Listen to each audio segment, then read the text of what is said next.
চারির পক্ষ থেকে দিলীপ বলছি। তো দেখুন, আজ আপনাদের একটা আমি জিনিস দেখাবো, যেটা হচ্ছে একটা করমচার গাছ। এই দেখুন, এটা হচ্ছে একটা করমচার গাছ, করমচা বলে। এবং আপনারা চেনেন হয়তো এটাকে, মানে খেয়েছেন, অত গাছটাকে চেনেন না। কারণ যেটা আমরা বাজার থেকে চেরি বলে কিনে খাই, অর্থাৎ লাল লাল, তারই এটা গাছ। তো অরিজিনালি এটা সেটা চেরি না, যেটা আমরা খাই সেটা হচ্ছে করমচা। করমচাকেই আমাদের চেরি বলে খাওয়ানো হয়। তো এটা টক মিষ্টি স্বাদের হয়।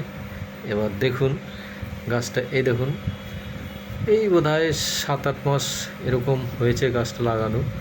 তো এটা গুটি কলমের চারা ছিল, যার ফলে গাছটাতে একটা কলি এসেছিলো, একটা কলি দাঁড়িয়েছে, ফলে পরিণত হয়েছে এবং ফলটা বড় হতে সময় লাগবে। এটা কাঁচাতে খুব টক হয় এবং পাকতে পরে টক মিষ্টি হয়।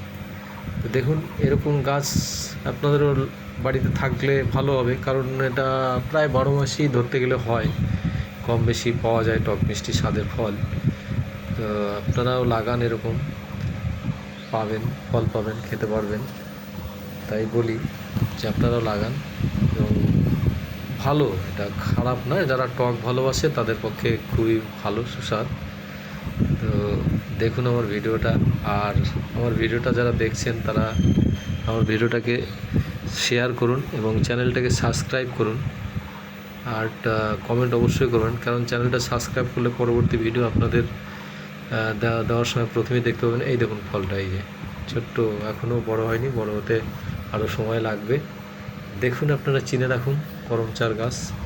নমস্কার বন্ধুরা, ভালো থাকবেন।